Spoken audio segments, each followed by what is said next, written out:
Hello friends, welcome to our new blog. তো তোমরা দেখতেই পাচ্ছ আমি নতুন একটা রেসিপি ট্রাই করবো। চলো দেখা যাক তো রেসিপিটা কেমন হবে। তো লেটস স্টার্টেড। তো প্রথমে আমরা চিকেনটাকে ম্যারিনেট করে রেখেছিলাম অ্যারারুট, নুন আর দুটো ডিম লাগবে। ডিম দিয়ে ভালোভাবে জিনিসটা ম্যারিনেট করে রাখতে হবে। তো আমাকে একটু আলু কেটে দেবে। হ্যাঁ, তো ম্যারিনেট করার পর 2 ঘন্টা আমরা রেখে তারপর আমরা আবার ফিরে এসেছি। তো দেখতেই পাচ্ছ চিকেনটা খুব টাইট হয়ে গেছে। তো স্রেফ চিলি চিকেনে এরকমই চিকেনটা বন্ধ করো। তো তারপরে একটা কড়াইতে গরম তেল জাস্ট ট্রাই করার জন্য কিছু দিয়েছিলাম। তো দেখলাম ভালোভাবে তেলটা গরম হয়ে যাওয়ার পর একে একে আমরা চিকেনটাকে ভাজলাম।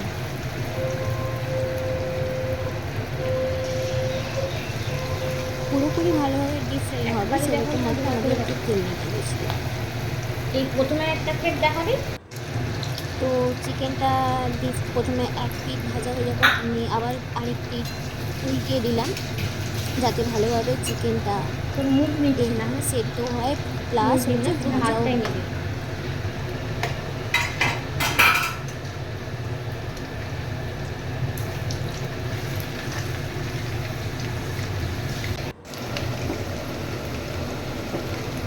তো চিকেনটা প্রায় ভালোভাবে ভাজা হয়ে যাওয়ার পর আমি উঠিয়ে নিলাম চিকেনগুলো একটা থালার মধ্যে।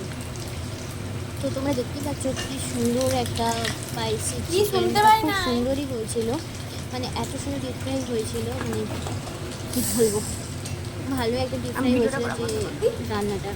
তো ওই জন্যই এমনভাবে ডিপ ফ্রাইটা করি। তারপরে অল্প তেল উঠিয়ে রেখে, মানে অত তেল তো হবে না, তো অল্প তেল উঠিয়ে রেখে তো কিছুটা তেল নিয়ে আমরা একে একে রসুন পেঁয়াজকে ভালোভাবে তেলের মধ্যে দিতে হবে।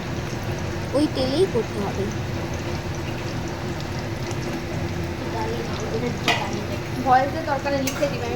ভালোভাবে রসুনটাকে ওই যে চিকেন পকোড়া যে তেলটা, ওই চিকেনের পকোড়ার যে তেলটা অল্প কিছু তেল উঠিয়ে রেখে আমি দিয়েছিলাম। তো ওইটা ভাজা হওয়ার সাথে সাথে ভাজা হতে হতে আমি এখানে কিছুটা অ্যারারুট দিয়ে জল দিয়ে আমি একটা মিশ্রণ তৈরি করলাম।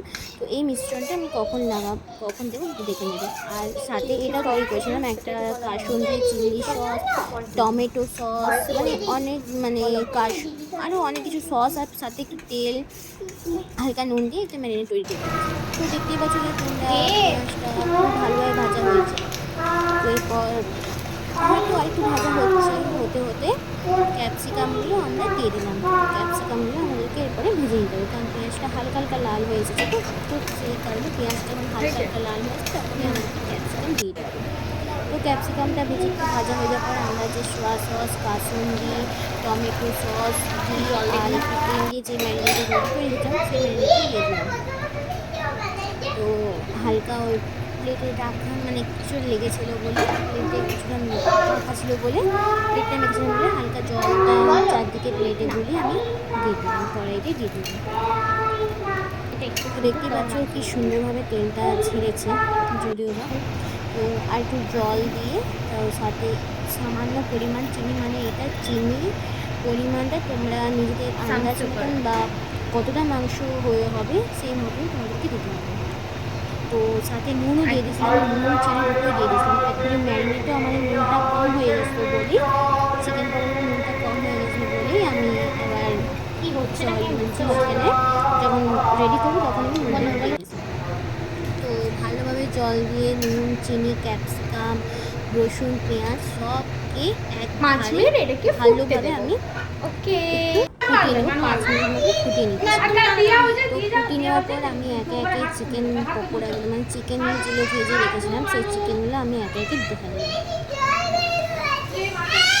তো বলতে গেলে আমি বাইরে রান্নাবান্না করি না, তো একটু মা বাড়িতে গিয়েছিলাম, আমার বোনেরা আবদার করেছিল, সেই কারণে আমি চিকেনটা বানিয়েছিলাম ফার্স্ট নিজের হাতে। জানি না কেমন, তো সবাই বলেছিল, মানে আমার বোনেরা সবাই বলেছিল যে খুবই ভালো হয়েছে। তো আমার ভালো লেগেছিলো চিকেনটা মানে বানাতে পেরে।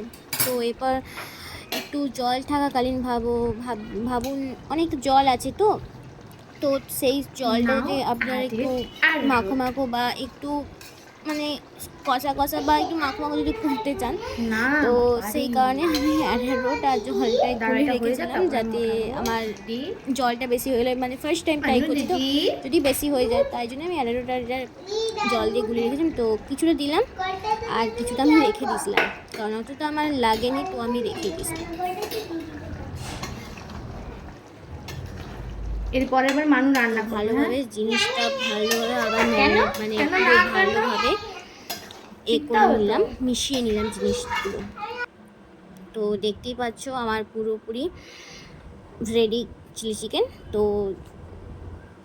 আমার যদি ভালো লাগে, যদি রেসিপিটা সত্যি ভালো লাগে, তাহলে লাইক কমেন্ট শেয়ার করতে ভুলবেন না। Thank you.